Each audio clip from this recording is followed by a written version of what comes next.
بسم اللہ الرحمن الرحیم۔ السلام علیکم ورحمۃ اللہ وبرکاتہ۔ دوستو، ہم پھر سے آپ کے لیے لے کر حاضر ہوئے ہیں قاری حنیف ملتانی رحمۃ اللہ علیہ کا بیان۔ اللہ تعالی حضرت کی مغفرت فرمائے۔ دوستو، بیان کو مکمل سنے گا آخر تک۔ چلے دیر نہ کرتے ہوئے بیان کو شروع کر لیتے ہیں۔ آل محمد کما صلیت علی ابراہیم وعلی آل ابراہیم انک حمید مجید۔ اللہم بارک علی محمد وعلی آل محمد کما بارکت علی ابراہیم وعلی آل ابراہیم انک حمید مجید۔ حضرات علماء کرام، محترم بزرگوں، عزیز دوستو، کافی سارے عرصے کے بعد آپ کے شہر جھنگ میں حاضری کا اتفاق ہوا، اور اللہ جانتا ہے کہ اس وقت دل میں کتنا دکھ محسوس کر رہا ہوں۔ جب بھی جھنگ میں حاضری ہوئی، میرے دائیں یا بائیں مفتی عبدالحلیم رحمہ اللہ تشریف فرما ہوا کرتے تھے۔ آج سٹیج خالی ہے۔ آج وہ اللہ والا ہم میں نہیں۔ حضور کریم صلی اللہ علیہ وسلم نے ارشاد فرمایا، علماء کا انتقال قیامت کا پیش خیمہ ہے۔ اللہ والوں کا دنیا سے اٹھ جانا گھنٹی ہے اس بات کی کہ قیامت آئی۔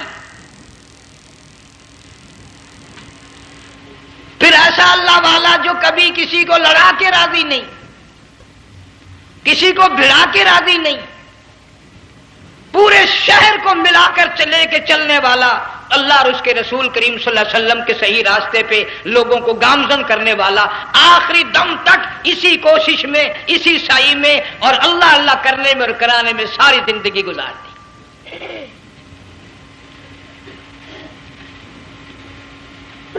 سارا شہر جنگ مل کر، سارے علماء مل کر کوشش کریں، مفتی عبدالحلیم کو نہیں لا سکتے۔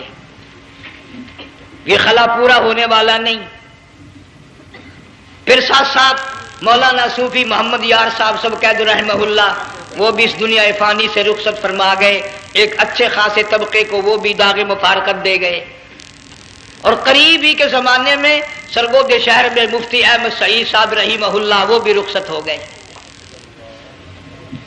تو یقین جانو، ان حضرات کا دنیا سے اٹھنا اس بات کی علامت ہے کہ ملک میں کچھ نہ کچھ ہونے والا ہے۔ جب آگ لگتی ہے، طوفان آتا ہے، بارش آتی ہے، عورت اپنے بچوں کو تلاش کرتی ہے، ادھر آ جاؤ، بارش آ گئی، آگ لگ گئی، اللہ پاک بھی اپنوں کو پہلے بلا رہا ہے، یہاں کچھ ہونے والا ہے، تم پہلے ہی آ جاؤ۔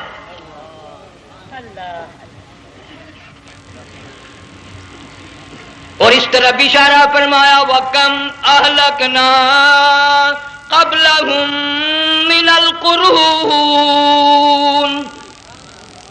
اللہ فرماتے ہیں میری زمین پہ عداوت نہ کرو، فساد نہ مچاؤ، قتل نہ کرو، خون نہ بہاؤ، ناحق لوگوں کا خون نہ بہاؤ۔ اللہ پاک کی زمین ہر روز صبح کو عرض کرتے، الہی لوگ مجھ پہ زنا کر کے چلتے ہیں، بدماشی کر کے چلتے ہیں، اجازت دے میں لقمہ بنا کر نگل جاؤں۔ مجھے اپنے اوپر ان کا چلنا پسند نہیں، مجھے اچھا نہیں لگتا۔ ہر روز آواز لگاتی ہے، ظالمو، بدکارو، بدماشو، میرے اوپر دندناتے پھرتے ہو، ایک نہ ایک دن میرے اندر آؤ گے، تمہیں پتہ چل جائے گا کہ میں تم کو کتنا دشمن رکھتی تھی۔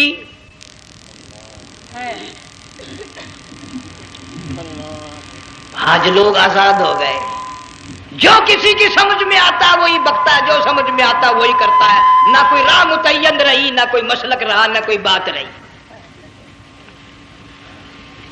جناب مدنی کریم صلی اللہ تعالی علیہ وسلم کا بڑا عظیم تر صحابی ہے، بہت بڑا جرنیل ہے، سیدنا معاذ بن جبل رضی اللہ تعالی عنہ، مدینے پاک میں بیمار ہے، آخری وقت ہے، دعا کرو اللہ ہم سب کو مدینے کی موت عطا فرمائے۔ بہت جلیل القدر صحابی ہے۔ علماء کرام نے لکھا ہے کہ جب موت کا وقت بالکل قریب آیا، معاذ بن جبل رضی اللہ تعالی عنہ نے رونا شروع کر دیا، رونے لگ گئے۔ علماء نے لکھا ہے اس وقت بھی مدینے پاک میں اب تک بھی یہ رواج ہے، جب کسی پہ نزع طاری ہو، سکرات طاری ہو، موت قریب ہو، جتنے پاس بیٹھے کھڑے ہوتے ہیں سارے اللہ کے قرآن کی تلاوت کرتے ہیں۔ صحابہ کرام آخری وقت میں قرآن مجید کی ہر وقت تلاوت کیا کرتے تھے، اس لیے حضور کریم صلی اللہ علیہ وسلم نے فرمایا قیامت کا دن ہوگا، اللہ پاک اعلان فرمائیں گے قرآن والے آگے آ جائیں۔ عرض کیا جائے گا قرآن والوں سے کون مراد ہے؟ حق تعالیٰ جل شانہ فرمائیں گے میں قرآن والا اس کو کہتا ہوں جو میرے قرآن سے عشق رکھتا تھا، پیار کرتا تھا، محبت کرتا تھا، اتنا پیار تھا آخری وقت تھا، ادھر موت کا جھٹکا لگا، ادھر میرا بندہ قرآن پڑھ رہا تھا، آج بھی اپنی قبر سے اٹھا میرا قرآن پڑھتا ہوا اٹھا، تم میدان حشر کا چکر لگاؤ، آج بھی ان کے منہ سے کستوری کی خوشبو آ رہی ہے۔ معاذ بن جبل رضی اللہ تعالیٰ عنہ قرآن مجید کی تلاوت فرماتے فرماتے رونے لگ گئے۔ کسی صحابی نے کہہ دیا موت سے ڈر کے رو رہے ہو، موت سے ڈر گئے؟ فرمایا نہیں۔ پھر کیوں روئے؟ صحابی کہتا ہے میرے دل کی تمنا میرے دل میں رہی، میری آرزو پوری نہ ہو سکی، میری حسرت پوری نہ ہوئی، میرا ذوق پورا نہ ہوا، میرا شوق پورا نہ ہوا، میری تمنا تھی گرمی کا موسم ہو، رمضان کا مہینہ ہو، میں روزہ دار ہوں، جہاد فی سبیل اللہ ہو، کفر اسلام کا مقابلہ ہو، میں کئی کافروں کو قتل کر دیتا، پھر کافر اکٹھے ہو کر مجھ پہ ٹوٹ پڑتے، میرا ناک کاٹ لیتے، میری زبان کاٹ لیتے، میں اللہ کی حضور میں جاتا، اللہ مجھ سے پوچھتا معاذ دنیا سے کیا لایا؟ میں عرض کرتا الہی بولوں کیسے، زبان بھی تیری نام پہ کٹا کے آیا ہوں، اور روزہ رکھ کر آیا ہوں، نیت یہ ہے کہ تیرے محبوب کے حوض کوثر کے پانی سے روزہ افطار کروں گا۔ ان اللہ والوں کی یہ موت تھی۔ مالک بن دینار رحمت اللہ علیہ ایک عجیب نوجوان کا واقعہ تحریر فرماتے ہیں، گرمی تھی، دوپہر تھی، سورج اپنی شباب پہ تھا، بڑی سخت گرمی تھی، میں نے ایک نوجوان کو دیکھا، وہ پیروں سے معذور ہے، دونوں پیر نہیں ہیں، ہاتھوں کے بل زمین پہ گھسٹ گھسٹ کے چل رہا ہے، اور گلے میں کرتا بھی نہیں، سامان کوئی نہیں، سواری کوئی نہیں، کھانے پینے کا انتظام کوئی نہیں۔ مالک بن دینار رحمت اللہ علیہ فرماتے ہیں میں نے اس نوجوان سے پوچھا کہ تو کہاں سے چلا اس حالت میں؟ کہنے لگا میں بلخ بخارے سے چلا ہوں۔ تجھے یوں ہی ہاتھوں کے بل گھسٹتے چلتے کتنا عرصہ گزر گیا؟ نوجوان کہنے لگا اللہ والے 7 برس ختم ہو کر 8واں لگ چکا ہے۔ اس حالت میں کہ جی ہاں اسی حالت میں، تیرا کھانا پینا۔ جوان کہنے لگا والذی ہوا یطعمنی ویسقین وَإِذَا مَرِضْتُ فَهُوَ يَشْفِينِ، اللہ ہی کھلاتا ہے وہی پلاتا ہے، بیمار ہو جاتا ہوں وہی تندرستی عطا کرتا ہے۔ اور نوجوان دوپہر بڑی سخت ہے، گرمی بڑی سخت ہے، میرے یہاں دوپہر کو آرام کر لے، قیام کر لے، کچھ دیر ٹھہر جا، آج میرے یہاں قیام کر لے۔ نوجوان رونے لگا اور کہنے لگا مالک بن دینار یہ 2-4 منٹ جو تیری ساتھ باتوں میں میرے خرچ ہو گئے، مجھے ان کا ہی بڑا دکھ ہے، میں اور اپنی اس معذوری میں ہاتھوں کے بل 2-4 گز گھسٹ کر اور اپنے رب کے قریب ہو جاتا۔ یہ جو تیری ساتھ بات کرنے میں تھوڑا سا وقت خرچ ہو گیا، مجھے اس کا ہی بڑا دکھ ہے۔ ارے تو تھک گیا ہوگا۔ جوان کہتا ہے تیرے دیوانے مگر چلنے سے رک سکتے نہیں، تیرے دیوانے مگر چلنے سے رک سکتے نہیں، پاؤں تھک جاتے ہیں دل ان کے کبھی تھکتے نہیں۔ میرے سامنے تھکنے کا نام نہ لو، میرے دل میں عشق کی آگ جلی ہوئی ہے، سوز و گداز کا سمندر طوفان برپا کر رہا ہے، میں نہیں تھکنا جانتا، میرے یہاں نیند کا سوال نہیں، آرام کا سوال نہیں، میں تو گھسٹ گھسٹ کر رب کے دربار میں حاضر ہوا چاہتا ہوں۔ پوچھا کہ جا کہاں رہے ہو؟ کہنے لگا بیت اللہ کی زیارت کے لیے چلا، روزے رسول اللہ صلی اللہ علیہ وسلم کی زیارت کے لیے چلا۔ کھانا پینا کچھ نہیں کہ نہیں، بس کہ منتظر ہوں اس گھڑی کا کہ کب وہ وقت آئے اور کم نہ جا کر یوں کہوں کہ اے مدینے کی مہاجر سبز گنبد کے مکی، اے مدینے کی مہاجر سبز گنبد کی مکی، عرش ہے تیرے قدم کے فیض سے یہ سرزمین۔ کب وہ وقت آئے، کب میں مدینے کی گلیوں کو دیکھوں، کب آب و ہوا کو دیکھوں، کب مدینے کی بہاروں کو دیکھوں، کب گنبد خضرا پہ میری نگاہ پڑے، میرے دل کی تسلی ہو جائے۔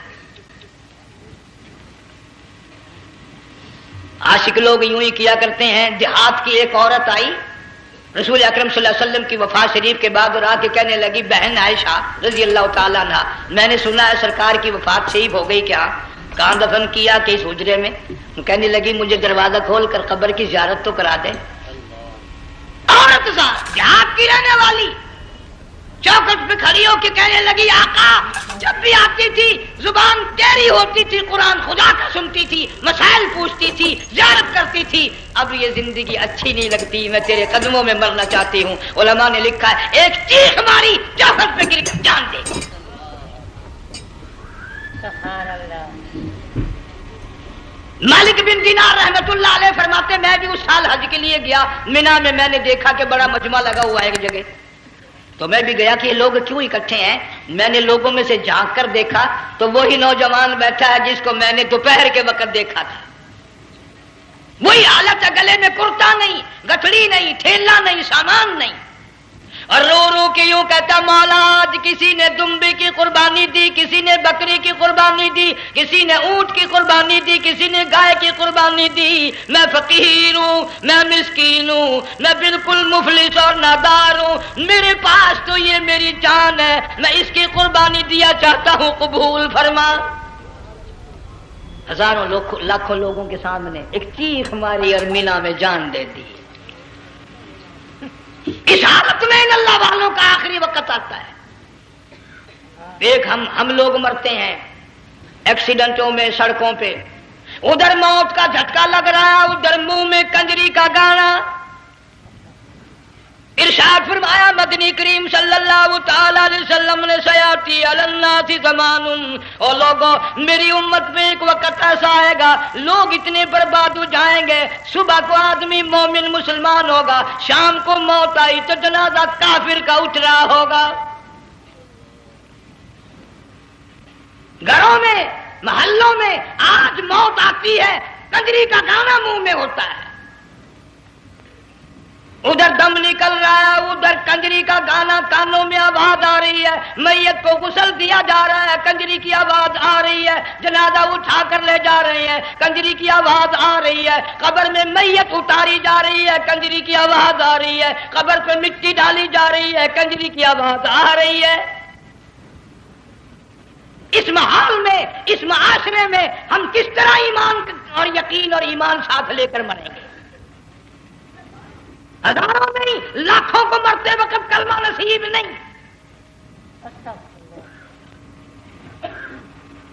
قسم دے کر پوچھو ماں مر رہی ہے، کلمہ منہ سے نہ نکلا، باپ مر گیا منہ سے کلمہ نہیں نکلا، بیگم صاحبہ چل بسی منہ سے کلمہ نہیں نکلا۔ ہزاروں چلے گئے اور اپنے جانے کا پھر بھی یقین نہ آیا۔ تم نے کبھی سوچا تک نہیں، خیال تک نہیں کیا۔ ارشاد فرمایا مدنی کریم صلی اللہ تعالی علیہ وسلم نے اور لوگوں ابو ہریرہ رضی اللہ تعالیٰ عنہ سے پوچھا تو کیوں رویا؟ عرض کرنے لگا میرے آقا اتنی کمزوری کبھی نہ دیکھی، اتنی ضعیفی کبھی نہ دیکھی، اتنی ناتوانی کبھی نہیں دیکھی، چہرہ انور بالکل کمزور ہو گیا۔ آپ نے ٹھنڈا سانس لے کر فرمایا ابو ہریرہ تجھے معلوم نہیں موت بالکل قریب آ گئی، بالکل قریب آ گئی موت۔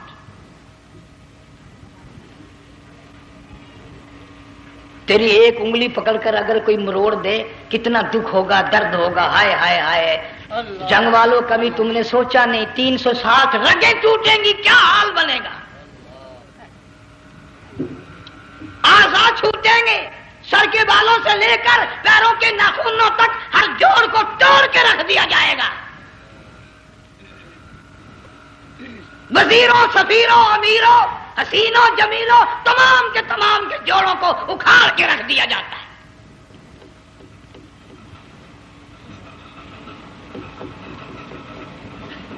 پروگرام تک نہیں مرد عورتوں کا کہ یہ دنیا کسی کی نہ بنی، قبر میں آخر جانا ہی جانا ہے۔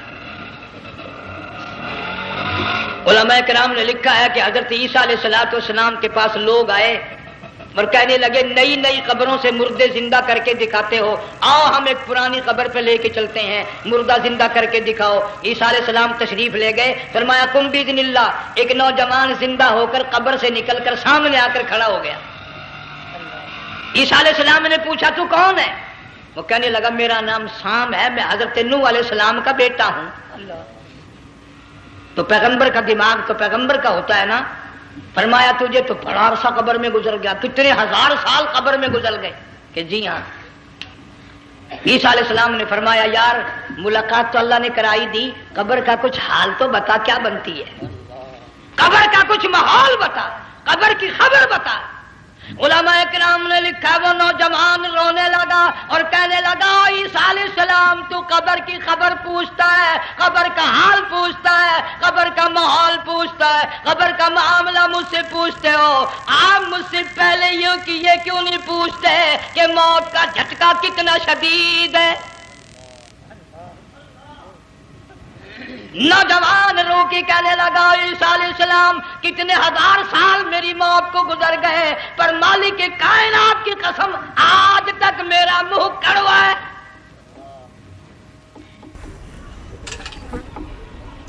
اس لیے جنگ والوں لمبی چوڑی بات کہنے کا وقت نہیں، حالات نہیں، میں تو تمہیں اتنا سا پیغام دینے آیا، کھانے پینے کا زمانہ ہے، میں جانتا ہوں تم کیلے کھاتے ہو، تمہیں کیلے کا ذائقہ معلوم ہے، امرود کا ذائقہ تم کو معلوم ہے، انار کا ذائقہ تمہیں معلوم ہے، انگور کا ذائقہ معلوم ہے، انناس کا ذائقہ معلوم ہے، آم کا ذائقہ معلوم ہے، ہزاروں پھلوں کے ذائقے تمہیں معلوم ہے، ہزاروں مٹھائیوں کے ذائقے تمہیں معلوم ہے، ہزاروں بیکری کی چیزوں کے ذائقے تمہیں معلوم ہے، ہزاروں شربتوں کے ذائقے معلوم ہے، پر تم نے جنگ والوں کبھی بھی قبرستان میں جا کر قبر والوں سے یہ نہیں پوچھا او قبر والوں ذرا بتاؤ تو صحیح موت کا ذائقہ کیسا ہے؟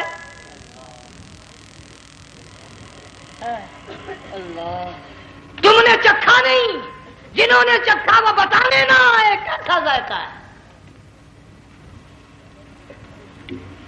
اس لیے قرآن کہتا کلا اذا بلغت التراقی وقیل من راق وظن انہ الفراق والتفت الساق بالساق الى ربک یومئذ المساق۔ بادشاہ ہو، امیر ہو، وزیر ہو، فقیر ہو، غریب ہو، رگیں ٹوٹیں گی، موت آئے گی، اور جس کی آئی تمہیں معلوم نہیں کس طرح آئی، کس حال میں آئی۔ جن کے دلوں میں ان باتوں کا خیال آیا خدا کی قسم صحابہ کرام میں سے اتنے رویا کرتے تھے آنکھیں ختم ہو گئی۔ جناب فاروق اعظم رضی اللہ تعالیٰ عنہ کو کسی نے دیکھا رو رہے ہیں، بے تحاشا رو رہے ہیں، پوچھ لیا بڑا بہادر پہلوان فاروق تجھے کیا ہوا، اتنا کیوں رویا؟ فرمانے لگے تمہیں معلوم نہیں قبر کا اندھیرا یاد آ گیا۔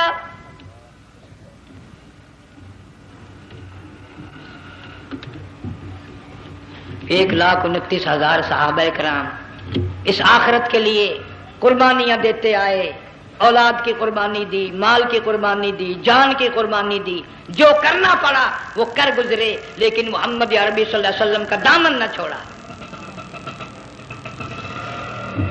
اسی لیے ہر سال اللہ پاک جل شانہ نے اس امت کو یہ موقع دیا کہ سنت خلیل پہ عمل کرتے کرتے قربانیوں کی یاد تازہ ہو جائے، قربانیوں کی یاد تازہ ہو جائے۔ قرآن کریم میں جا بجا ابراہیم علیہ السلام کا اللہ پاک نے ذکر خیر فرمایا، یوں فرمایا ہم نے ان کے بڑے امتحان کیے، بڑی آزمائش کی، وہ ساروں میں کامیاب ہوئے۔ تم ہر وقت اللہ سے یہ دعا کیا کرو اللہ ہمیں امتحان میں نہ ڈالے، آزمائش میں نہ ڈالے، ہم امتحان کے قابل نہیں۔ یہ ہمارے جو امتحان ہوتے ہیں ان میں نقل ماری جاتی ہے، تو اللہ امتحان لے گا تو نقل کیسے ماریں گے؟ کیسے کام چلے گا؟ جناب ابراہیم علیہ السلام کو اللہ پاک نے ہزاروں امتحان میں مبتلا کیا، ہزاروں آزمائشیں کی، فَأَتَمَّهُنَّ، سب میں کامیاب گیا، سب میں پاس نکلا۔ ایک آزمائش ایسی بھی آئی، اللہ کی توحید کی وجہ سے، شرک کو مٹانے کی وجہ سے ابراہیم علیہ السلام کا سارا مصر فلسطین دشمن بن گیا۔ حضرت سارہ کو ساتھ لے کر چل دیے، ایک بیوی ساتھ ہے، اکیلا دم میں۔ یہاں تو لوگ محلوں میں شہروں میں کہتے ہیں جی میں اکیلا ہی ہوں، میں کیا کروں؟ اگر خلیل کہتا کہ میں اکیلا ہوں تو آج قرآن میں اس کا ذکر خیر کیسے ہوتا؟ پرواہ نہ کی، وہ کہتا میرے لیے میرا اللہ کافی ہے۔ کون کہتا ہے میں اکیلا ہوں؟ میری ساتھ تو اللہ ہے۔ مصر سے گزرنے لگے، بادشاہ کے ملازموں نے بادشاہ کو جا کے بتایا بڑی خوبصورت عورت گزر رہی ہے تیرے حلقے سے، بہت بڑی خوبصورت عورت ہے۔ کہ ملازم پکڑ کے لے کے چلے تو عورت ذات حضرت سارہ رونے لگ گئی، خلیل میرا کیا بنے گا؟ پیغمبر کو اللہ کی ذات پر بڑا یقین ہوتا ہے، فرمایا پرواہ نہ کر، میری آبرو میرے مولا کی آبرو ہے، چاہے جہاں چلی جا میری عزت کی حفاظت میرا اللہ کرے گا۔ فرمایا فاللہ خیر حافظا وہو ارحم الراحمین، پرواہ نہ کر، میں اس کا پیغمبر ہوں، نبی ہوں، چیخا میں جلا اس کے لیے، سارے دکھ اٹھاتا ہوں اس کے لیے، میری عزت کی حفاظت وہی کرے گا۔ محل میں جا کر حضرت سارہ کو بند کر دیا، بادشاہ نے بلوایا ہے عزت لوٹنے کے لیے، بادشاہ نے پکڑوا کر منگوایا ہے آبرو برباد کرنے کے لیے۔ بادشاہ کا ارادہ ہے سارا کی عزت کو برباد کرنے کا، اور اللہ کا پروگرام ہے سارا ادھر آ، اس محل میں ایک معصوم بچی ہے جس کا نام ہاجرہ ہے، میں اس کو اتنا پسند کرتا ہوں، اللہ فرماتے ہیں اس کے پیٹ سے اسماعیل ذبیح اللہ کو پیدا کرنا چاہتا ہوں، اس کی نسل سے حبیب اللہ کو لانا چاہتا ہوں۔ آج تک کسی کی انگلی اس کی طرف نہیں اٹھی، سارا محل میں آؤ، اس کو آ کر ساتھ لے جاؤ تاکہ میرے ذبیح اللہ کی پیدائش کا معاملہ بن جائے۔ بادشاہ کا ارادہ ہے آبرو برباد کرنے کا، اللہ کا ارادہ ہے ہاجرہ کی آبرو بچانے کا۔ فرمایا وَيَمْكُرُونَ وَيَمْكُرُ اللَّهُ وَاللَّهُ خَيْرُ الْمَاكِرِينَ، اس نے بھی تدبیر بنائی، میں خدا نے بھی تدبیر بنائی۔ بادشاہ آیا حضرت سارہ کے قریب برائی کا ارادہ کر کے، مفسرین نے لکھا ہے حضرت سارہ نے فرمایا مجھے 2 رکعت نماز پڑھنے دے۔ یہاں سے پتہ چلا کوئی پاک دامن عورت، کوئی نیک بیٹی اگر گنڈوں میں بدماشوں میں پھنس جائے، عزت بچانے کا طریقہ یہ ہے وضو کر کے اللہ کے سامنے نیت تو باندھ، تیری عزت کے لیے وہ فرشتے بھیجے گا۔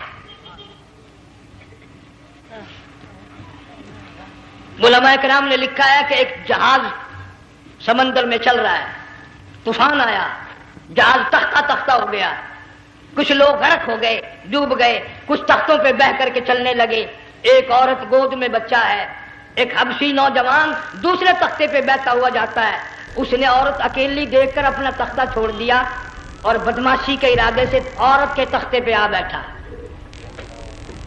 تم جنگ والے سوچ رہے ہوگے کہ ڈوبتے وقت بھی باز نہ آئے، یہ سیلاب آتے ہیں لوگ بدماشیوں سے باز آئے؟ ڈوب گئے مگر باز نہ آئے، بغیرتی لوگ کرتے ہی رہے۔ علماء کرام نے لکھا حبشی نوجوان نے عورت کا بچہ چھینا سمندر میں پھینک دیا، عورت روئی اور کہنے لگی میرے اللہ بیٹھی رہتی ہوں، عزت جاتی ہے، حرکت کرتی ہوں، ڈوب جاؤں گی۔ میں نے سنا ہے سمندر کی گہرائیوں سے تو نے یونس علیہ السلام کی سنی تھی، میں تو پانی کے اوپر بہ رہی ہوں، مولا میری آبرو بچا، میرا ایمان بچا، میری عزت بچا۔ بچا، تیرے سوا میری سننے والا کوئی نہیں، لا الہ الا انت سبحانک انی کنت من الظالمین۔ علماء نے لکھا ہے کہ ایک گردن سی نمودار ہوئی پانی میں سے اور حبشی نوجوان کو ایک ہی لقمہ بنا کر لے گئی۔ وہ تو ہر جگہ سنتا ہے، پکارنے والا بے بس بے کس ہو کر جب اس کو پکارتا ہے وہ ہر جگہ انداز پہنچاتا ہے، وہ ہے جو موجود ہر جگہ۔ عورت بہتی بہتی کنارے جا لگی، ایک جہاز قریب آیا، دوپٹے کا اشارہ کر کے اس کو بلایا۔ جہاز میں جب سوار ہوئی تو دیکھتی کیا ہے، ایک نوجوان کی گود میں اس کا وہ بچہ جو سمندر میں پھینک دیا تھا بیٹھا ہوا کھیل رہا ہے۔ ٹوٹ پڑی، میرا بچہ ہے۔ لوگوں نے کہا تیرا کہاں سے آیا؟ ماجرا سنایا، اس طرح ہوا۔ جہاز کے کپتان نے کہا ہم جہاز لے کر آ رہے تھے، غیب سے آواز آئی جہاز ادھر کو لے آؤ ورنہ ڈبو دیے جاؤ گے۔ ہم جب جہاز وہاں لے کر پہنچے تو دیکھتے کیا ہے کہ ایک جانور کی پیٹھ پہ یہ بچہ بیٹھا ہوا کھیل رہا تھا۔ عزت بھی بچی، ایمان بھی بچا، بچہ بھی بچا، اور کوئی بچانے کے لیے تدبیر کرے جبھی نا۔ حضرت سارا نے نماز پڑھ کر بددعا کر دی، بادشاہ کے سارے بدن میں درد ہونے لگا۔ پیغمبر کا سارا گھر بڑا کریم ہوتا ہے، جب اس کو درد نے ستایا نا، کہنے لگا میں وعدہ کرتا ہوں تجھے کچھ نہیں کہوں گا، میرے لیے دعا کر دے۔ اب اگر کوئی جنگ کا ہوتا یا میں ہوتا کہتا دفع ہو، تیرے واسطے دعا کا دی۔ لیکن حضرت سارا نے پھر جولی پھیلا دی، مولا وعدہ کرتا ہے، بدماشی سے توبہ کرتا ہے، اس کو تندرستی عطا فرما دے۔ اللہ نے تندرستی عطا کر دی۔ وہ پھر کہنے لگا لو ایسی حسین عورت کب ہاتھ آئے گی، پھر برائی کے لیے تیار ہوگی۔ یہاں سے پتہ چلا کہ یہ جو گنڈے بدماش ہوتے ہیں ان کی قسم کا بھی کوئی یقین نہیں۔ اگلے دن ایک آدمی نے قسم کھائی تو اس کے خلاف کرنے لگا۔ لوگ کہنے لگے کہ تو نے قسم کھائی تھی، قرآن اٹھایا تھا، آخر کیا تھی گیا بن ڈٹھی ہوئی مسیح سی، پاٹیا ہوا قرآن سی۔ اگر ڈٹھی ہوئی مسیح سی تو پاٹیا قرآن سی، قرآن کہڑا پورا سی جڑا میں چاہیا۔ مگر اسے یہ معلوم نہیں کہ تو نے تو پاڑیا قرآن اٹھایا، ڈٹھی ہوئی مسیح میں اٹھایا، خدا کا جب غضب آئے گا تو وہ ادھورا نہیں آئے گا، وہ ادھورا نہیں آیا کرتا۔ 3 مرتبہ اس بادشاہ نے حضرت سارا کے ساتھ ایسا کرنے کا ارادہ کیا، پھر دعا ہوئی، پھر بد دعا ہوئی، پھر دعا ہوئی، پھر بد دعا ہوئی۔ آخر کار کہنے لگا اپنے ملازموں کو کہ ہوئے بدماشو، عورت کے روپ میں کسی بلا کو پکڑ کے لائے ہو، کسی جن بھوت کو لے آئے ہو۔ اور کہنے لگا تو چلی میرے محل سے جلدی چلی جا۔ اور جاتی جاتی وہ کہا کہ یہ تیری خدمت کیا کرے گی، یہ بچی میرے محل میں ہے، اس کو ساتھ لے جا۔ حضرت سارا کو، ہاجرہ کو ساتھ کر دیا، سیانی ہو گئی، حضرت ابراہیم علیہ السلام سے نکاح کر دیا، اسماعیل علیہ السلام پیدا ہو گئے۔ اللہ میاں جب حضرت ابراہیم علیہ السلام چومتے ہیں، چاٹتے ہیں، ماتھے پہ بوسے دیتے ہیں، اٹھاتے ہیں، پیغمبر کا بیٹا، خود بھی نبی اور آل میں آنے والا نبی، کالی کملی والا صلی اللہ علیہ وسلم، کتنا حسین چہرہ ہوگا۔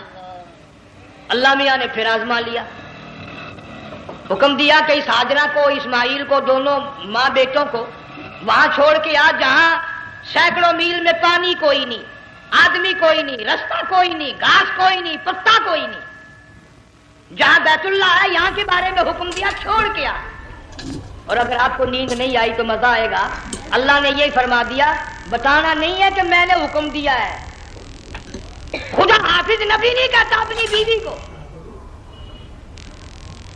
آج لوگ ہر بات میں کہہ دیتے ہیں ہمارے پیروں کو پتا کل کو کیا ہوگا، ہمارے فقیروں کو پتا ہے پرسوں کیا ہوگا۔ وہ بڑی مدت کی بات ہے، یہی موسم تھا، چماسا گرمی تھی، انارکلی لاہور سے ہم کئی ساتھی گزر رہے تھے، فٹ پاتھ پہ بیٹھا ایک ملنگ، چاروں طرف لوگ کھڑے، بڑا مجمع، کافی دنوں کی تو بات ہو گئی، ہاتھوں کی لکیر دیکھ کر لوگوں کی تقدیر بتا رہا تھا۔ کسی کو کہتا تھا تجھے بڑی اونچی پوسٹ ملے گی، کسی کو کہتا تھا تیری شادی بڑی فرسٹ کلاس لیڈی سے ہوگی۔ وہ بابو تو کوڈا ہی ہو جاتا تھا، لیڈیوں پہ بڑے مرائے یہ لیڈے کوئی کام نہیں، رات دن بس لیڈیوں کے پیچھے ہی پھرنا ہے۔ میں نے اپنے ساتھیوں سے کہا، میں نے کہا میں بھی تقدیر پوچھتا ہوں اپنی۔ کہنے لگے شرارت ہو جائے گی، میں نے کہا ساری دنیا پر ہاتھ دکھا رہی ہے، کوئی شرارت نہیں، میرے ہاتھ میں شرارت ہے۔